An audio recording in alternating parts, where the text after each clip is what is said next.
بسم الله الرحمن الرحيم. الحمد لله رب العالمين. الصلاة والسلام على أشرف الأنبياء والمرسلين أبي القاسم محمد وعلى آله الطيبين الطاهرين المعصومين،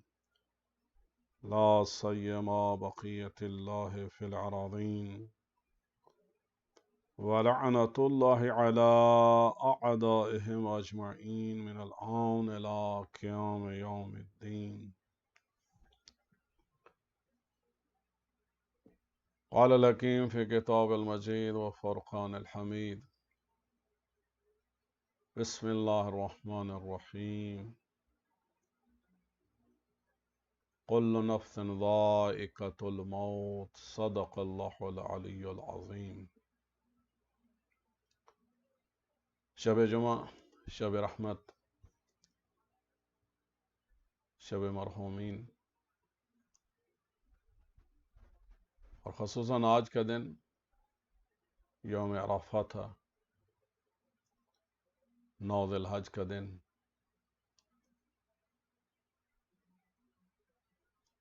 اس دن کی اپنی ایک عظمت ہے۔ گناہوں کی بخشش کے لیے بارگاہ خداوند متعال میں اپنی مناجات پیش کرنے کے لیے امام حسین علیہ السلام نے ہمیں دعائے عرفہ جیسی بہترین دعا تعلیم کی، اور اس کے علاوہ نوافل، تسبیحات اور دوسری دعائیں بھی ہیں۔ انشاءاللہ آپ بہنوں اور بھائیوں نے انجام دی ہوں گی۔ پروردگار آپ کی ان دعاؤں کو قبول فرمائے، اور آج کے دن کی مناسبت سے یوم عرفہ کے حوالے سے اپنی بہترین نعمتیں اور رحمتیں اور برکتیں آپ پر نچھاور کرے، اور انشاءاللہ اس کی رحمتوں کے عظیم دسترخوان سے ہمیں عبادت کے ذریعے، اس کی مخلوق کی خدمت کے ذریعے، محمد و آل محمد علیہ السلام کی معرفت کے ذریعے مزید استفادہ کرنے کی توفیق عطا فرمائے۔ پروردگار آپ سب کے مرحومین کی بخشش فرمائے، درجات بلند فرمائے، خصوصاً تاج شاہ صاحب کے والد محترم اور ان کی والدہ کے درجات بلند ہوں۔ ان کی والدہ کو پروردگار طول عمر عطا فرمائے، اور ان کے والد مرحوم کو کروٹ کروٹ جنت نصیب فرمائے۔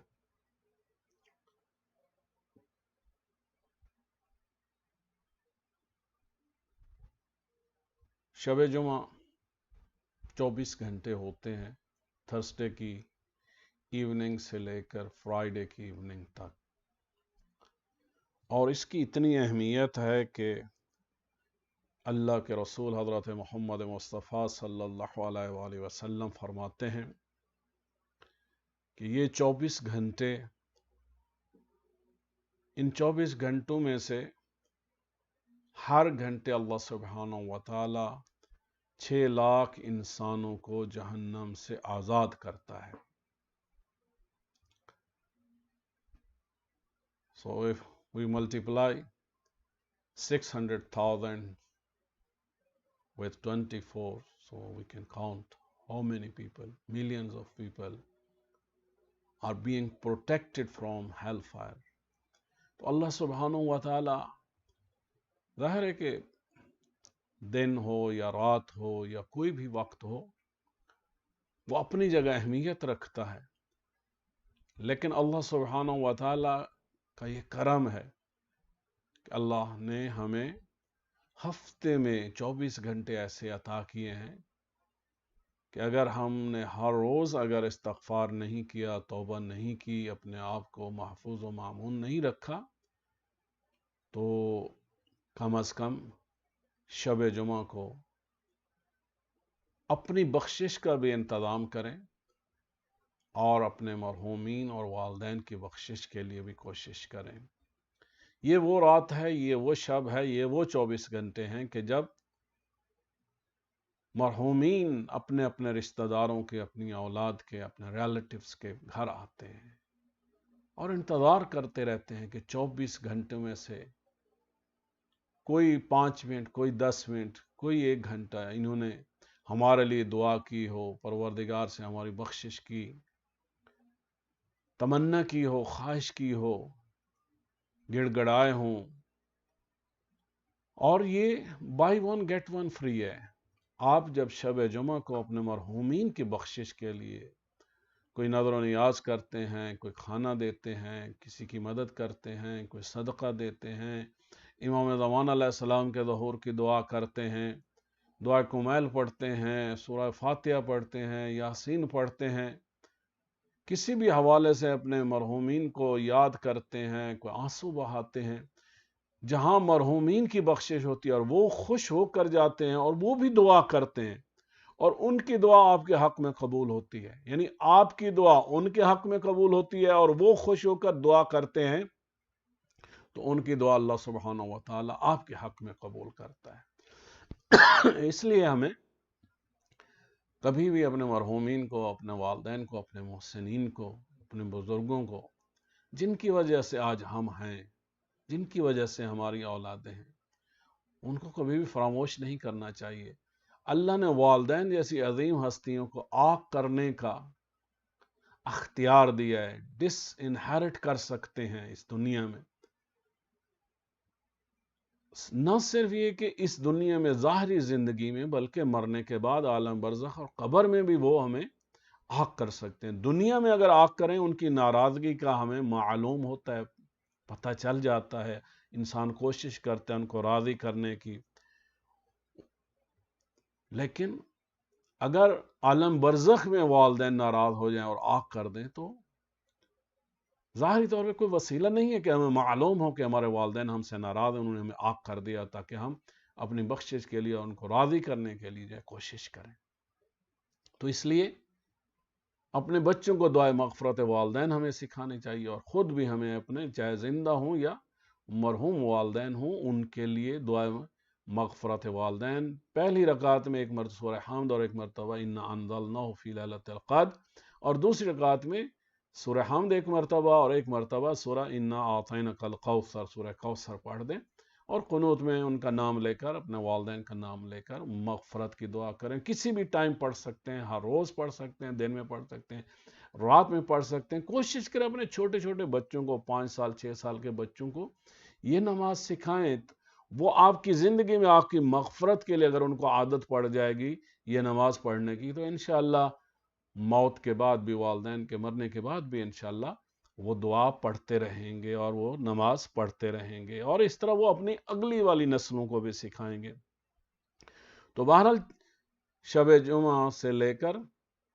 جو آگے 24 گھنٹے آتے ہیں، ہر گھنٹے اللہ سبحانہ و تعالیٰ 600,000 لوگوں کو جہنم سے آزاد کرتا ہے۔ اللہ انتظار میں ہوتا ہے، لوگ کوئی دعا کریں، کوئی آنسو بہائیں، کوئی سجدہ کریں، کوئی قیام کریں، تاکہ کسی نہ کسی بہانے سے ان کی بخشش ہو سکے۔ امام علی علیہ السلام فرماتے ہیں اگر کوئی گروہ مستحق عذاب ہو تو اگر وہ شب جمعہ یا روز جمعہ کو دعا کرے تو اللہ اس سے عذاب کو ہٹا دیتا ہے، یعنی اس گروپ کو، ان لوگوں کو، اس فرد کو اس عذاب سے چھٹکارا مل جاتا ہے۔ اسی طرح امام جعفر صادق علیہ السلام فرماتے ہیں کہ شب جمعہ میں گناہوں سے بچو، اس میں عذاب کئی گنا بڑھ جاتا ہے، جیسا کہ اس رات میں نیکیوں کا ثواب بھی بہت زیادہ ہوتا ہے۔ جتنا اللہ سبحانہ و تعالیٰ نے اس رات کو، ان 24 گھنٹوں کو مبارک رکھا ہے اور نیکیاں ملٹیپلائی کی جاتی ہیں اور بخشش کی جاتی ہے، اگر ان 24 گھنٹوں میں کوئی شخص گناہ کرتا ہے تو اس کا عذاب بھی اس کو بہت زیادہ ہوگا۔ تو اس لیے بہرحال ہر روز، ہر رات ہمیں کوشش کرنی چاہیے کہ ہم کوئی غلط کام، کوئی گناہ، کوئی ظلم نہ کریں، لیکن کم از کم یہ جو 24 گھنٹے ہیں تھرسڈے کی ایوننگ سے لے کے فرائیڈے کی ایوننگ تک ہمیں اپنے آپ کو دعاؤں میں، عبادت میں، اللہ کی مناجات میں، نمازوں میں، حتیٰ کہ قضا نمازوں میں، مرحومین کے لیے ہمیں اچھے اعمال میں اپنے آپ کو، اور خصوصاً جو ہے امام حسین علیہ السلام اور شہداء کربلا علیہ السلام کی زیارت جو ہے اس میں مصروف رکھیں اور یہ نیک کام کرتے رہیں اور گناہوں سے بچیں. ایسا نہ ہو کہ اللہ سبحانہ و تعالیٰ کا بہت زیادہ عذاب جو ہے وہ ہم پر نازل ہو جائیں. امام جعفر صادق علیہ السلام فرماتے ہیں کہ شب جمعہ دعا اور نماز میں گزارو. شب جمعہ میں اللہ سبحانہ و تعالیٰ مومنین کی عزت بڑھانے کے لیے ملائکہ کو آسمان اول پر بھیجتا ہے کہ وہ ان کی نیکیوں میں اضافہ کریں اور ان کے گناہوں کو مٹا ڈالیں. اس کی وجہ یہ ہے کہ اللہ سبحانہ و تعالیٰ رحیم اور کریم ہے اور اس کی عنایتیں اور عطائیں وسیع ہیں. ایک اور حدیث میں آپ فرماتے ہیں کہ جمعرات کی عصر کو ملائکہ آسمان سے اترتے ہیں. ان کے ہاتھوں میں سونے کے قلم اور چاندی کا کاغذ ہوتا ہے اور وہ اس میں جمعرات کی عصر سے لے کر روز جمعہ کے آخر تک محمد و آل محمد علیہ السلام پر بھیجے گئے درود کے سوا کچھ اور درج نہیں کرتے. یعنی ہر نیکی امپورٹنٹ ہے ان 24 گھنٹوں میں، لیکن سب سے زیادہ جو ہے اگر محمد و آل محمد پر درود و سلام بھیجا جائے تو اس کی بہت ہی زیادہ فضیلت ہے اور بہت زیادہ جو ہے اس کا ثواب لکھا جاتا ہے. یعنی کچھ فرشتے تو مخصوص ہیں،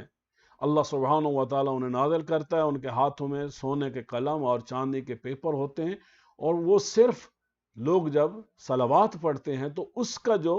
ثواب ہوتا ہے اس کو لکھتے ہیں. یعنی مخصوص فرشتے ہیں، مخصوص قلم ہیں، اسپیسیفک پیپر ہیں جن پر اسپیسیفک عبادت یعنی محمد و آل محمد علیہ السلام پر بھیجے جانے والا درود اور عظیم عبادت کو جو ہے وہ لکھا جاتا ہے.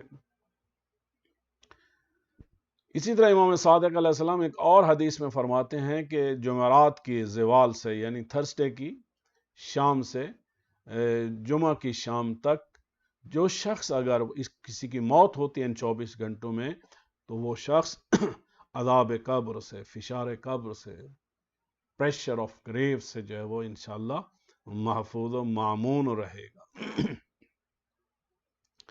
اسی طرح امام جعفر صادق علیہ السلام فرماتے ہیں جو شخص شب جمعہ میں چند سورہ ہیں قرآن پاک کی اس کی تلاوت کرے تو پہلی سورہ جو ہے وہ سورہ بنی اسرائیل ہے، چیپٹر نمبر 17. جو شخص ان 24 گھنٹوں میں سورہ بنی اسرائیل کی تلاوت کرے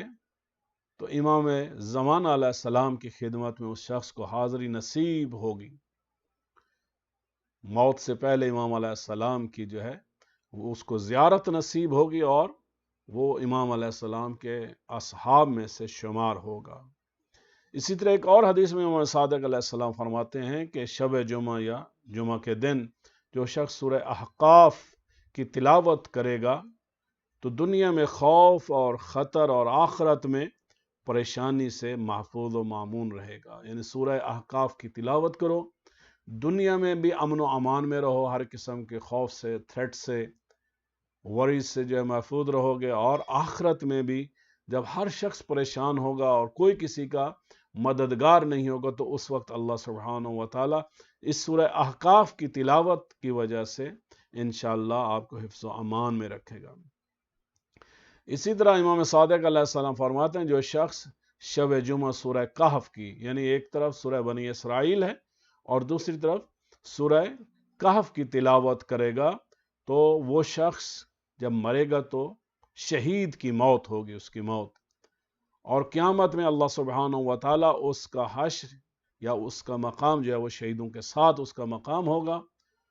اور وہ شہیدوں کا ساتھ اللہ سبحانہ و تعالیٰ ان کو نصیب کرے گا. تو بہرحال ظاہر ہے کہ ایک حصہ جو ہے ان 24 گھنٹوں میں ہمیں دعاؤں کے لیے دعا کمیل ہے یا زیارت ہے امام حسین علیہ السلام کی، دعاؤں سے مخصوص کرنا چاہیے. دوسرا حصہ نوافل سے اور عبادات سے یا قضا نمازوں کے حوالے سے تیسرا حصہ جو ہے وہ قرآن پاک کے حوالے سے، اور چوتھا حصہ جو ہے وہ صلہ رحمی کے حوالے سے، چاہے وہ مرحومین ہوں یا انسان کے زندہ رشتہ دار ہوں، تو ان کے حوالے سے کوشش کرے کہ اپنے آپ کو مصروف رکھے۔ علامہ مجلسی رحمۃ اللہ علیہ نے ایک شب جمعہ کو یعنی تھرسڈے کو یہ دعا پڑھی، یہ چھوٹی سی دعا ہے، اور ہمیں کوشش کرنی چاہیے کہ ایوری تھرسڈے کو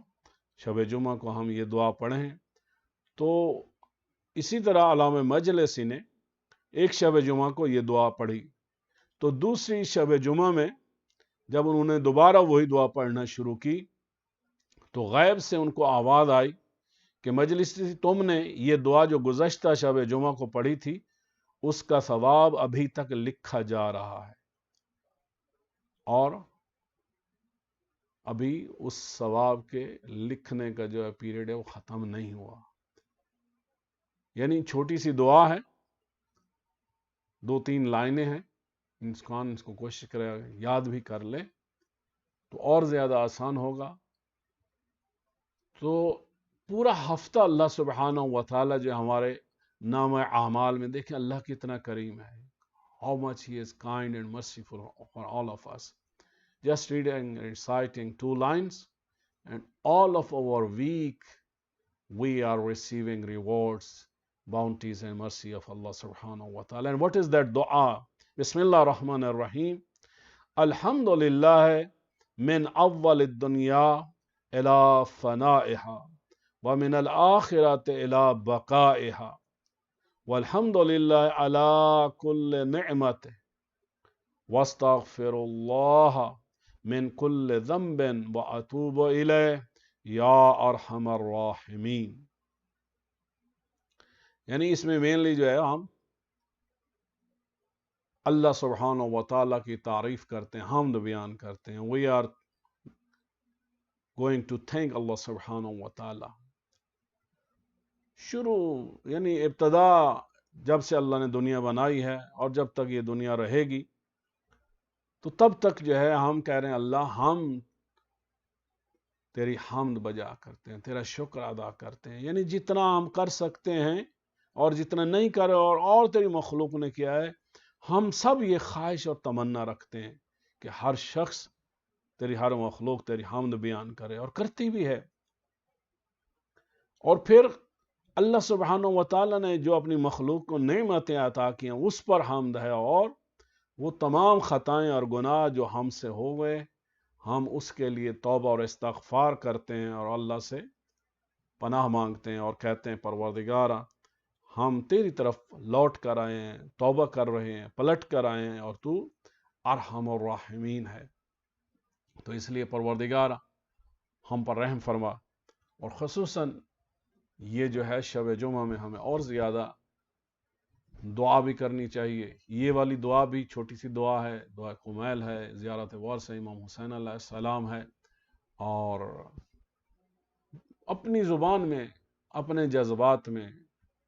جس طرح بھی جو ہے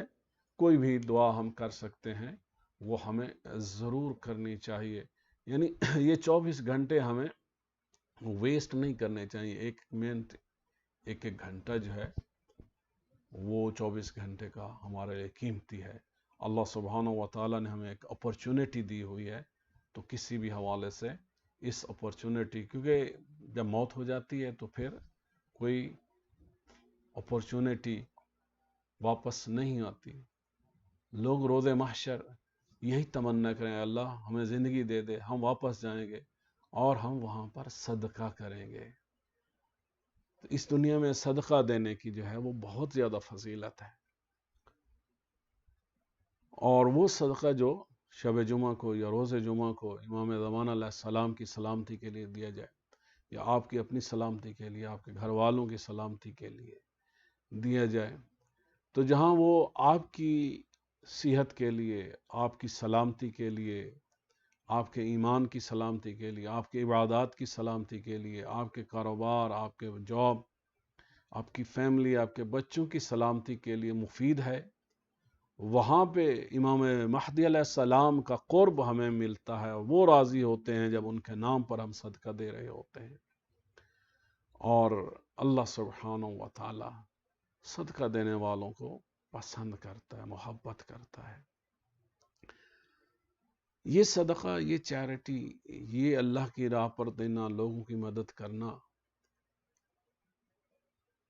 کیونکہ صدقہ دینے والا جب صدقہ دیتا ہے وہ کسی محتاج کے، کسی شخص کے ہاتھ میں بعد میں پہنچتا ہے، پہلے بارگاہ خداوندی میں وہ پہنچتا ہے اور وہ قبول کیا جاتا ہے۔ تو ظاہر ہے کہ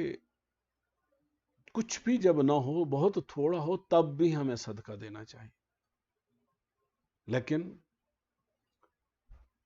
جو چیز ہمیں زیادہ پسند ہے وہ اگر ہم صدقات میں دیں تو ظاہر ہے اس کا اجر اسی طرح زیادہ ہوگا، اور اس کا جو فائدہ ہمیں جسمانی اور روحانی دنیا اور آخرت میں ہوگا وہ بہت ہی زیادہ ہوگا۔ پھر ایسا نہیں ہوگا کہ بہت سارے لوگوں کی طرح ہم روز معاشر تمنا کریں، التجا کریں، پروردگار کی بارگاہ میں گڑ گڑائیں، اللہ ہمیں ایک اور زندگی دے، ہم دنیا میں واپس جائیں، اور پھر ہم جا کر یہ جو صدقہ کرنے والوں کو جو تو نے نعمتیں دی ہیں، مرتبے دیے ہیں، سٹیٹس دیا ہے، اے کاش ہم صدقہ کرتے ہوتے تو ہم بھی انہی کے ساتھ ہوتے، ہمارا مقام بھی بلند ہوتا، اور ساری فیسلٹیز اور آرام و آسائش وہاں پہ ہمیں بھی نصیب ہوتا۔ تو اس لیے ہمیں ایک اور اپورچونٹی دے، ایک اور زندگی دے، لیکن تب جو ہے وہ کسی کو یہ اپورچونٹی نہیں ملے گی۔ آج ہمارے پاس فرصت ہے، اپورچونٹی ہے، اور جو کچھ بھی ہم دین پر، خدا کی رضا میں، اللہ کی مخلوق کی خدمت میں، مستحقین، محتاج، فقراء، راہ خدا میں، صدقہ جاریہ میں، جہاں جہاں بھی ہم صدقہ و خیرات کر کے اللہ کے دیے ہوئے مال کو صرف کر سکتے ہیں، تو آج کی اس صدقے کی بہت زیادہ اہمیت ہے۔ مرنے کے بعد پہلی بات تو یہ ہے ہمارے وارث صاحب ممکن ہے کہ کچھ بھی ہمارے چھوڑے ہوئے مال سے ممکن ہے گناہ کریں، یا ممکن ہے کوئی بھی نیکی نہ کریں، حتیٰ کہ ہماری قضا نمازیں اور قضا حج اور روزے، اور یہ بھی ان کو فرصت نہ ملے اور ان کو توفیق نہ ملے کہ یہ چیزیں بھی ہمارے لیے کریں، اور اگر کر بھی لیں جو کچھ ہم مال چھوڑیں وہ سب کا سب مال لٹا دیں، تو اس وقت ہمارا چھوڑا ہوا 1 ملین پاؤنڈ جو ہے ہماری اولاد یا ہمارے گھر والے جو ہے اگر خرچ کر دیں ہمارے بہاف پر، تو ہمارے ہاتھوں سے جو 1 پاؤنڈ ہم نے دیا، جو 100 پاؤنڈ ہم نے دیا،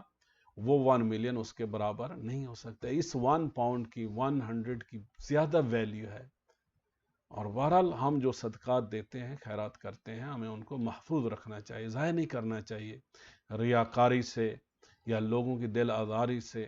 یا اپنی شہرت کے لیے جو ہے وہ نہیں ہونا چاہیے، بلکہ اللہ سبحانہ و تعالی نے جو کچھ ہمیں دیا ہے خلوص سے دل کے ساتھ، کیونکہ وہ دیکھ رہا ہے، وہ ہر چیز کو محفوظ رکھتا ہے، جب وہ دیکھ رہا ہے اس کے لیے کیا ہے تو پھر دل آزاری نہیں کرنی چاہیے لوگوں کی، شہرت کے لیے، ریاکاری کے لیے پھر لوگوں کو بتانے کی کوئی ضرورت نہیں۔ تو اسی طرح کا جو ہے لوگ ہیں جو یہ جان کا نذرانہ پیش کرتے ہیں، جان جو ہے وہ قربان کرتے ہیں، صدقات کے طور پہ جو ہے وہ پیش کرتے ہیں۔ حضرت زینب کبریٰ سلام اللہ علیہ جب مدینہ سے بی بی روانہ ہونے لگی تو جناب عبداللہ بن جعفر طیار اپنے دونوں بیٹوں کو، اون و محمد کو لے کر آئے مدینہ کے باہر، تو اس وقت کہا زینب آپ اتنے عظیم امام کے ساتھ جا رہی ہیں، میں بیماری کی وجہ سے ساتھ نہیں جا سکتا، تو میری طرف سے ایک بیٹا میری طرف سے اور ایک بیٹا تیری طرف سے اس عظیم امام کے اوپر صدقے کے طور پہ ہم قربانی پیش کریں گے کربلا کے لیے۔ کربلا میں وہ صدقہ رضا خدا کے لیے تھا، لیکن امام حجت خدا ہوتا ہے، امام الہی نمائندہ ہوتا ہے۔ خوش قسمت ہیں وہ لوگ جو اپنے وقت کے امام کی معرفت حاصل کرتے ہیں، ان سے محبت کرتے ہیں، اور اپنے وقت کے امام کے لیے اپنی اولاد، اپنا مال، اپنا نام، اپنی شہرت سب کچھ قربان کر دیتے ہیں، اور امام کے کہنے پر امام کا ساتھ دینا ہے، امام کو اوبے کرنا، اطاعت کرنا حقیقت میں اللہ کی عبادت ہے، اللہ کی اطاعت ہے۔ اطیعوا اللہ واطیعوا الرسول واولی الامر منکم۔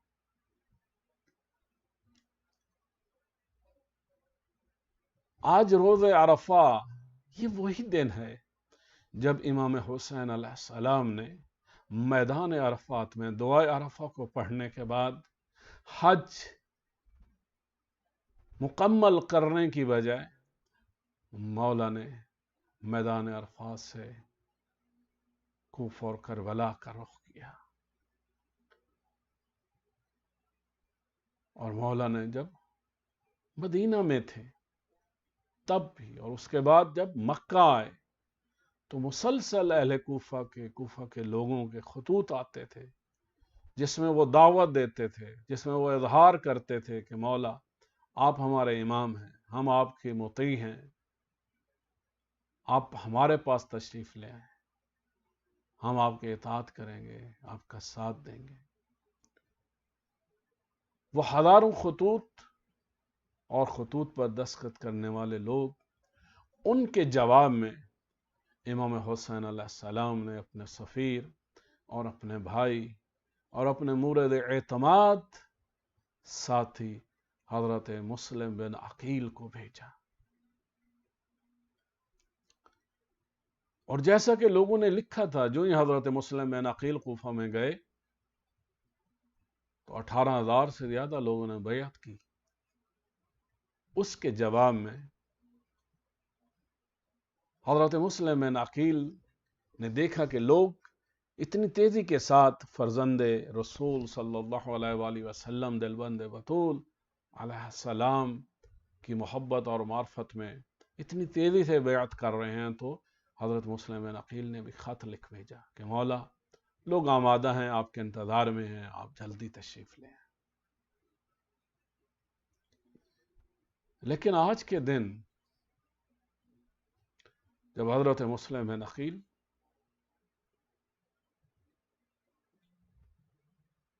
فوجیوں کے ساتھ لڑتے لڑتے زخمی ہو گئے اور پھر ان کو آفر دی گئی جب وہ قید میں نہیں تھے اور جنگ کر رہے تھے کہ ہم آپ کو امان دیتے ہیں، تو آپ جنگ نہ کریں۔ تو اس زخمی حالت میں جب حضرت مسلم بن عقیل نے جہاد بند کیا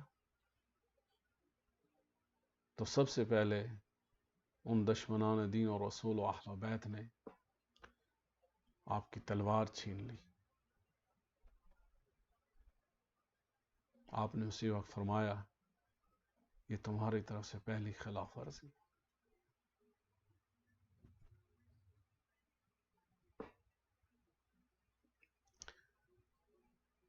اکیلے تھے اور اتنا جنگ کی گلیوں میں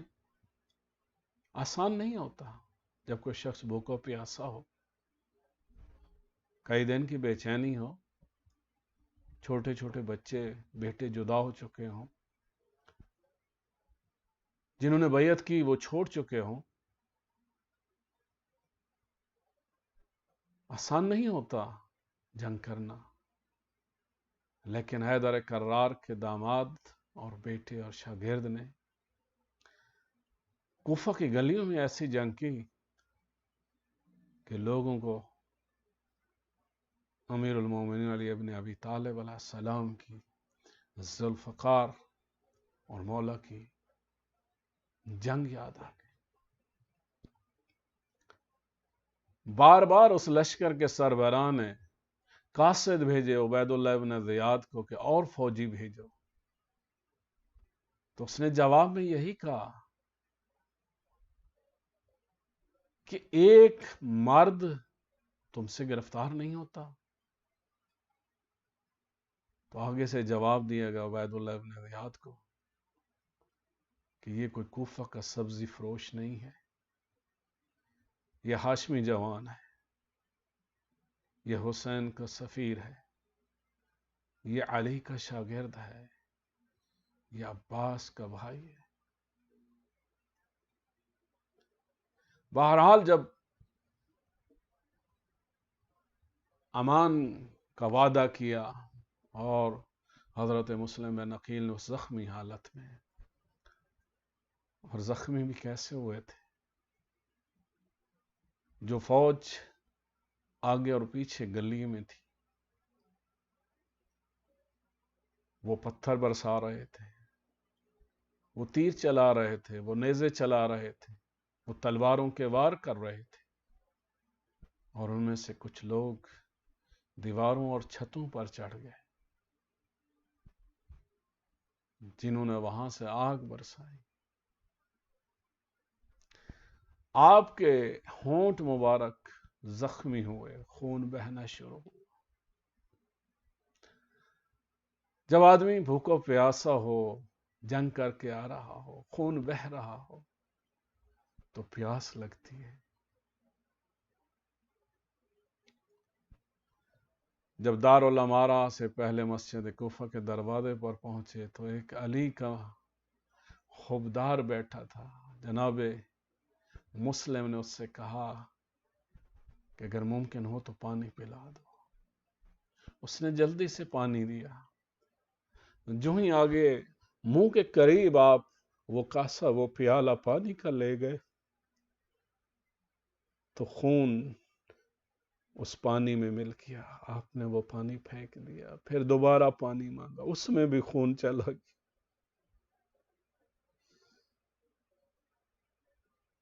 جب بار بار پانی میں خون شامل ہو رہا تھا، آسمان کی طرف منہ کر کے کہا، میرے اللہ، لگتا ہے تو میری موت اسی پیاس کی حالت میں چاہتا ہے۔ جناب مسلم کو دارالامارہ میں لے جایا گیا۔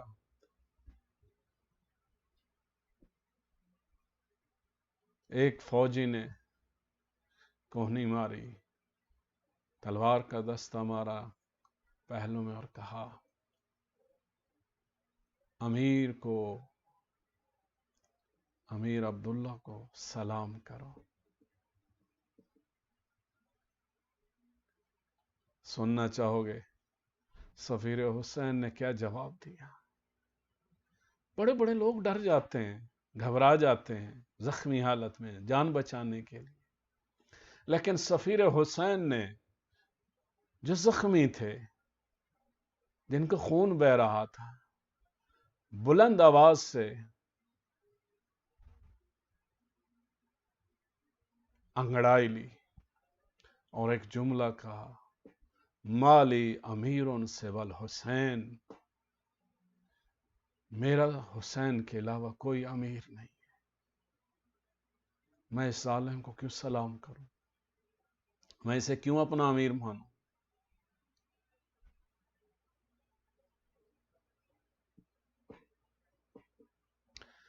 جب 12 محرم کو اسی دارالامارہ میں قیدیوں کا قافلہ آیا ہے،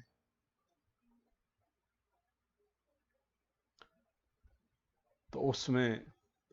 ایک شخص نے قیدی امام سجاد علیہ السلام سے سوال کیا، کہا، اے بیمار کربلا، اے سید سجاد، تو جوان ہے لیکن تیری کمر جھکی ہوئی ہے، تیرے آنسو بہ رہے ہیں، تو نے سر جھکایا ہوا ہے، جبکہ اسی دارالامارہ میں جب مسلم بن عقیل کو لایا گیا تھا تو اس کی کمر سیدھی تھی، انگڑائی لے کے کہا تھا، مالی امیر سوى الحسین۔ امام سجاد نے روتے ہوئے کہا، اے بندہ خدا، تو نے انصاف نہیں کیا، مسلم بھی ہمارا اور ہمارے ہی گھرانے سے، لیکن فرق یہ ہے، مسلم کو جب دارالامارہ میں لایا گیا تو اس کے ساتھ اس کی پھپھیاں اور بہنیں اور بیٹیاں نہیں تھی، میری مجبوری یہ ہے کہ میرے ساتھ رسول اور بطول کی بیٹی ہے، میرے ساتھ حسین سید الشہداء کی بہنیں، میرے ساتھ میری بہنیں، جس کی وجہ سے میری یہ حالت ہو گئی۔ جناب مسلم نکیل نے جب سلام نہ کیا، عبید اللہ کو غصہ آیا، اس نے فوراً حکم دیا کہ مسلم کو لے جاؤ دارالامارہ کی چھت پر اور سر کو تن سے جدا کر دو۔ وہ مسلم جس کے ہاتھ بندھے ہوئے تھے، ہاتھوں میں ہتھکڑیاں تھی، پاؤں میں بیڑیاں تھی، کمر میں توق تھا، گلے میں توق تھا، اس حال میں دارالامارہ کی چھت پر لے جایا گیا۔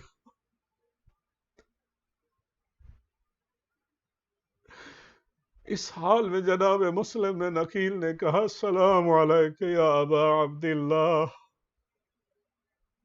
السلام علیک یا ابن رسول اللہ۔ تو امام حسین علیہ السلام علیہ السلام علیہ السلام کہنے لگے، اور چہرے کا رنگ بدلا ہوا تھا۔ حضرت عباس نے پوچھا مولا کس کو سلام کر؟ کہا تمہارے بھائی مسلم بن نکیل نے ہمیں سلام کیا، اس کو جواب دے رہے۔ کہا مولا کیا مجھے دکھا سکتے ہیں مسلم کس حال میں؟ کہا عباس صبر کرنا پڑے گا، برداشت کرنا پڑے گا، وعدہ کرو۔ امام نے اپنی دو انگلیوں کے درمیان دکھایا کہ جناب مسلم زخمی حالت میں ہے، خون بہ رہا ہے، ہاتھوں میں ہتھکڑیاں ہیں، توق و زنجیر پہنے ہوئے ہیں، جلاد نے تلوار اٹھائی ہوئی ہے، دارالامارہ کی چھت پر۔ اس حال میں دیکھا تو حضرت عباس کہتے ہیں مولا جس طرح یہ منظر دکھایا اسی طرح مجھے وہاں پہنچا دو، میں مسلم کی مدد کروں، کم از کم اتنی بلندی سے جو سر گرایا جائے گا میں اس سر کو اپنے ہاتھوں میں لے لوں۔